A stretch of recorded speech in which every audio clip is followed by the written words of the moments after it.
Welcome back to my channel. ಹೊಸದಾಗಿ channel ನೋಡ್ತಾ ಇದ್ದರೆ ಸಬ್ಸ್ಕ್ರೈಬ್ ಮಾಡಿಕೊಂಡು ಸಪೋರ್ಟ್ ಮಾಡಿ. ಸಚ್ಚಿದಾನಂದ ಸಾಯಿನಾಥ್ಗೆ ನಮಸ್ಕಾರ ಮಾಡುತ್ತಾ ಸಾಯಿನಾಥರ ಅನುಗ್ರಹ ಎಲ್ಲರ ಮೇಲೂ ಇರಲಿ ಅಂತ ವಿಡಿಯೋ ಪ್ರಾರಂಭ ಮಾಡ್ತಾ ಇದ್ದೀನಿ. ಇದೇ 28 ನಮಗೆ ಶುಕ್ರವಾರ ಪೌರ್ಣಮಿ, ರಾಖಿ ಹಬ್ಬ ಕೂಡ ಬಂದಿದೆ. ಹಾಗೂ ಗ್ರಹಣ ಕೂಡ ಇರೋದ್ರಿಂದ ತುಂಬ ಜನಕ್ಕೆ ಗ್ರಹಣದ ಪ್ರಭಾವ ಇರುತ್ತಾ ಅನ್ನುವಂಥ ಭಯಭೀತರಾಗಿರ್ತಾರೆ. ಆದರೆ ನಮ್ಮ ಭಾರತದಲ್ಲಿ ನಮಗೆ ಆ ಸಮಯಕ್ಕೆ ಗ್ರಹಣ ಅನ್ನುವಂಥದ್ದು ಇರೋದಿಲ್ಲ. ಬೆಳಗ್ಗೆ ಬಂದಿರೋದ್ರಿಂದ ಆ ಗ್ರಹಣದ ಪ್ರಭಾವ ಅನ್ನುವಂಥದ್ದು ಬೀರೋದಿಲ್ಲ. ಆದರೆ ಪ್ರಕೃತಿಯಲ್ಲಿ ಎಷ್ಟೋ ಒಂದಷ್ಟು ಇರೋದ್ರಿಂದ ಗರ್ಭಿಣಿಯರು, ಏಜ್ ಆಗಿರುವಂಥವರು, ಚಿಕ್ಕ ಮಕ್ಕಳು ಇವರುಗಳಿಗೆ ಸ್ವಲ್ಪ ಮುಖ್ಯವಾಗಿ ಹುಷಾರಾಗಿ ಕೇರಾಗಿ ಇರಬೇಕಾಗುತ್ತೆ. ಅಷ್ಟು ಬಿಟ್ಟರೆ ಇನ್ನೇನು ಇರೋದಿಲ್ಲ. ಆದರೆ ರಾಖಿ ಹಬ್ಬ ಕೂಡ ಬಂದಿರೋದ್ರಿಂದ ಆ ಮುಹೂರ್ತವನ್ನು ಕೂಡ ತಿಳಿಸಿದ್ದೆ. ಅಣ್ಣ ತಂಗಿ, ಅಕ್ಕ ತಮ್ಮ ಈ ಪವಿತ್ರವಾದ ಸಂಬಂಧ ನೂರಾರು ಕಾಲ ಚೆನ್ನಾಗಿರಲಿ. ಒಬ್ಬರನ್ನ ಒಬ್ಬರು ಪ್ರೀತಿಯಿಂದ ಗೌರವದಿಂದ ಅರ್ಥ ಮಾಡಿಕೊಂಡು ಒಬ್ಬರ ಕಷ್ಟದಲ್ಲಿ ಒಬ್ಬರಾಗ್ತಾ ಬರುವಂಥ ಈ ಸಂಬಂಧಕ್ಕೆ ಎಷ್ಟು ಹೇಳಿದ್ರೂ ಕೂಡ ಕಡಿಮೆನೇ. ರಾಖಿ ಹಬ್ಬವನ್ನು ಆಚರಿಸುವಂಥ ಪದ್ಧತಿ ನಿಮ್ಮಲ್ಲಿದ್ದರೂ ಕೂಡ ನೀವು ಅದನ್ನು ಆಚರಿಸಿ ನಿಮ್ಮ ಅಣ್ಣ ತಮ್ಮರಿಗೆ ಒಳ್ಳೆಯದಾಗಲಿ ಅಂತ ಕೂಡ ಬಯಸಿ, ಅದೇ ರೀತಿ ಅಣ್ಣ ತಮ್ಮ ಕೂಡ ನಿಮ್ಮ ಅಕ್ಕ ತಂಗಿ ನೂರಾರು ಕಾಲ ಚೆನ್ನಾಗಿರಲಿ, ಸಂತೋಷವಾಗಿರಲಿ, ಎಲ್ಲ ರೀತಿಯ ಕಷ್ಟ ಸುಖಕ್ಕೂ ಕೂಡ ಜೊತೆಯಲ್ಲಿ ನಾವು ಇರ್ತೀವಿ ಅನ್ನುವಂಥ ಭರವಸೆಯನ್ನು ಕೊಟ್ಟು ರಾಖಿ ಹಬ್ಬನ ಆಚರಣೆ ಮಾಡಿ. ಎಲ್ರಿಗೂ ಕೂಡ ಒಳ್ಳೆಯದಾಗಲಿ ಅಂತ ಈ ಮುಖಾಂತರ ನಾನು ಕೂಡ ಕೇಳ್ಕೊಳ್ತೀನಿ ಭಗವಂತನಲ್ಲಿ.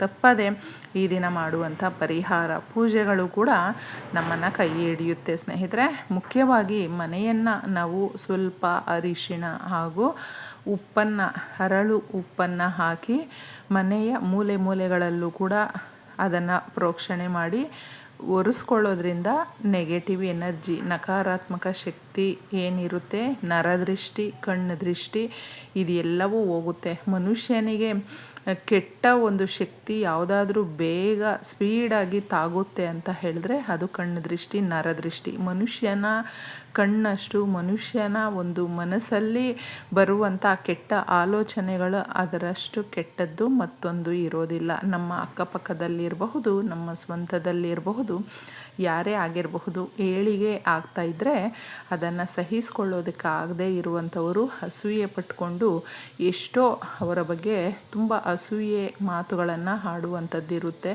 ಈ ರೀತಿ ಕಣ್ಣು ದೃಷ್ಟಿ ಬಿದ್ದಾಗ ಆಗುವಂಥ ಪ್ರಭಾವಗಳು ಅದು ವಿಶೇಷವಾಗಿ ತಿಳಿಸ್ಬೇಕು ಅಂತೇನೂ ಇಲ್ಲ. ಆರೋಗ್ಯದ ಮೇಲೆ ಬೀಳುತ್ತೆ, ಹಣಕಾಸಿನ ಮೇಲೆ, ಮಕ್ಕಳ ಮೇಲೆ, ಮನೆಯಲ್ಲಿ ಜಗಳ ಕಿರಿಕಿರಿ. ನಾವು ತುಂಬ ಅನುಕೂಲಸ್ಥರಾಗಿದ್ದರೂ ಕೂಡ ಒಂದೊಂದು ರೂಪಾಯಿಗೂ ಕಷ್ಟಪಡುವಂಥ ಪರಿಸ್ಥಿತಿ ಇದೆಲ್ಲವೂ ಕೂಡ ನಾವು ಒಂದಲ್ಲ ಒಂದು ಬಾರಿ ಆದರೂ ನೋಡ್ತೀವಿ. ಅದು ಅನುಭವಕ್ಕೆ ಬರುತ್ತೆ ಸ್ನೇಹಿತರೆ. ಅದು ಎಲ್ಲವೂ ಕೂಡ ಮನುಷ್ಯ ಅಂದ ಮೇಲೆ ಸಹಜವಾಗಿ ಬರುವಂಥ ಸಮಸ್ಯೆಗಳೇ ಆಗಿದ್ದರೂ ಕೆಲವೊಂದು ಬರುವಂಥ ಕಠಿಣಾತಿ ಕಠಿಣ ಸಮಸ್ಯೆಗಳು ಒಂದ್ರ ಮೇಲೆ ಒಂದು ಬರ್ತಾನೆ ಇದ್ದರೆ ಮನುಷ್ಯ ತಡ್ಕೊಳ್ಳೋದಕ್ಕಾಗೋದಿಲ್ಲ. ಅದು ಬರಬೇಕು ಅಂತ ಕೂಡ ಯಾರೂ ಬಯಸೋದಿಲ್ಲ. ಬರೋದಕ್ಕೆ ಮುಂಚೆ ಕೂಡ ಅಥವಾ ಬಂದಿದ್ದರೂ ಕೂಡ ಈ ರೀತಿಯ ಪರಿಹಾರಗಳನ್ನು ಈ ವಿಶೇಷವಾದ ದಿನಗಳಲ್ಲಿ ನಾವು ಮಾಡಿಕೊಂಡಿದ್ದೆ ಆದರೆ ಈ ರೀತಿ ಕಷ್ಟಗಳಿಂದ ಹೊರಗಡೆ ಬರಬಹುದು. ಇದಕ್ಕೆ ಬೇಕಾಗಿರುವಂಥದ್ದು ನಮ್ಮ ಹತ್ತಿರದಲ್ಲೇ ಅಕ್ಕಪಕ್ಕದಲ್ಲೇ ನಮಗೆ ಸಿಗುತ್ತೆ ಎಕ್ಕದ ಎಲೆ. ಎಕ್ಕದ ಗಿಡವನ್ನು ನಮ್ಮ ಮನೆಗಳ ಹತ್ತಿರ ನೆಟ್ಕೊಳ್ಬಾರ್ದು. ಎಷ್ಟು ಒಳ್ಳೆಯದು, ಅದರ ಶಕ್ತಿ ಜಾಸ್ತಿ ಇರೋದ್ರಿಂದ ನಾವೆಲ್ಲರೂ ಕೂಡ ನರಮನುಷ್ಯರು ಅದನ್ನು ತಡ್ಕೊಳ್ಳುವಂಥ ಶಕ್ತಿ ಇರೋದಿಲ್ಲ. ಅದಕ್ಕೆ ಯಾವ ಜಾಗದಲ್ಲಿ ಏನಿರಬೇಕೋ ಅದೇ ಇರಬೇಕು. ಅದನ್ನು ನಮ್ಮ ಮನೆಗಳ ಹತ್ರ ನೆಟ್ಕೊಳ್ಬಾರ್ದು. ನೋಡ್ಕೊಂಡಿದ್ದೆ ಒಂದು ಚೆನ್ನಾಗಿರುವಂಥ ಎಕ್ಕದ ಎಲೆಯನ್ನು ನೀವು ಸಾಧ್ಯ ಆದರೆ ನೀರನ್ನು ಒಂದು ಚೊಂಬು ಸಮರ್ಪಿಸಿ ಕೇಳಿಕೊಂಡು ಪ್ರಕೃತಿ ಮಾತೆಯನ್ನು, ತಾಯಿ ಸಮಸ್ಯೆಗಳು ಹೋಗಲಿ, ನಾವು ಸುಖ ಸಂತೋಷವಾಗಿ ಇರೋದಕ್ಕೆ ನಿನ್ನನ್ನು ಪ್ರಾರ್ಥನೆ ಮಾಡಿ ಒಂದು ಎಲೆಯನ್ನು ತಗೊಳ್ತಾ ಇದ್ದೀನಿ ತಾಯಿ ಅಂತ ಕೇಳಿಕೊಂಡು ಇದನ್ನು ತಗೊಂಡು ಬಂದು ಕ್ಲೀನಾಗಿ ನೀವು ತೊಳ್ಕೊಳ್ಳಿ. ಸೆನ್ಸಿಟಿವ್ ಆಗಿರುತ್ತೆ, ಹುಷಾರಾಗಿ ತೊಳ್ಕೊಂಡು ಇದಕ್ಕೆ ಬಟ್ಟಿಡಬೇಕು. ಅರಿಶಿಣ ಕುಂಕುಮ ಇಟ್ಕೊಳ್ಳಿ ಅಥವಾ ಗಂಧ ಕುಂಕುಮವನ್ನು ಈ ರೀತಿ ಒಂದು ಪ್ಲೇಟಲ್ಲಿ ಅರೇಂಜ್ ಮಾಡಿಕೊಂಡು ಬಟ್ಟನ್ನು 4 ಕಡೆ ಇಡಬೇಕಾಗುತ್ತೆ. ನೀವು ಪ್ಲಾಸ್ಟಿಕ್ ಒಂದನ್ನು ಬಿಟ್ಟು ನಿಮ್ಮ ಅನುಕೂಲಕ್ಕೆ ತಕ್ಕಂತೆ ಯಾವುದಾದ್ರೂ ಪ್ಲೇಟನ್ನು ಇಟ್ಕೊಳ್ಬಹುದು. ಸ್ಟೀಲ್ ಬೇಕಾದರೂ ಕೂಡ ಇಟ್ಕೊಳ್ಬಹುದು, ತೊಂದರೆ ಇಲ್ಲ. ಈ ಪರಿಹಾರಗಳನ್ನು ಮಾಡಬೇಕಾದ್ರೆ ನಾವು ತುಂಬ ಮುಖ್ಯವಾಗಿ ಬೇಕಾಗಿರುವಂಥದ್ದು ನಂಬಿಕೆ. ಇನ್ನು ಎಷ್ಟೋ ಕುಜ ದೋಷಗಳು, ಕುಜ ನಮ್ಮ ಒಂದು ಇದರಲ್ಲಿ ಸ್ವಲ್ಪ ವೀಕ್ ಆಗಿದ್ದರೆ ನಾವು ತುಂಬ ಸಾಲಗಾರರಾಗ್ತೀವಿ, ಆರೋಗ್ಯ ಕೆಡುತ್ತೆ, ಮನುಷ್ಯನ ಹತ್ತಿರನೇ ತುಂಬ ಕೀಳಾಗಿ ನಡೆಸಿಕೊಳ್ಳುವಂಥದ್ದು, ಸಾಲಕ್ಕೆ ಜಾಸ್ತಿ ಗುರಿಯಾಗುವಂಥದ್ದು, ಮದುವೆ ವಿಳಂಬ ಆಗುವಂಥದ್ದು. ಅದಕ್ಕೋಸ್ಕರ ಕುಜನಿಗೆ ಸಂಬಂಧಪಟ್ಟಂಥ ತೊಗರಿ ಬೇಳೆಯನ್ನು ಸ್ವಲ್ಪ ನಾವು ಹಾಕ್ಕೊಳ್ಬೇಕು. ಏನೇ ದೋಷಗಳು ಇದ್ದರೂ, ಮುಖ್ಯವಾಗಿ ಕುಜನಿಗೆ ಸಂಬಂಧಪಟ್ಟಂಥ ಹಲವಾರು ದೋಷಗಳಿದ್ದಾಗ ನಾವು ಜೀವನದಲ್ಲಿ ಏಳಿಗೆಯನ್ನು ಕಾಣೋದಿಲ್ಲ, ಸಮೃದ್ಧಿ ಅನ್ನುವಂಥದ್ದು ಬರೋದಿಲ್ಲ.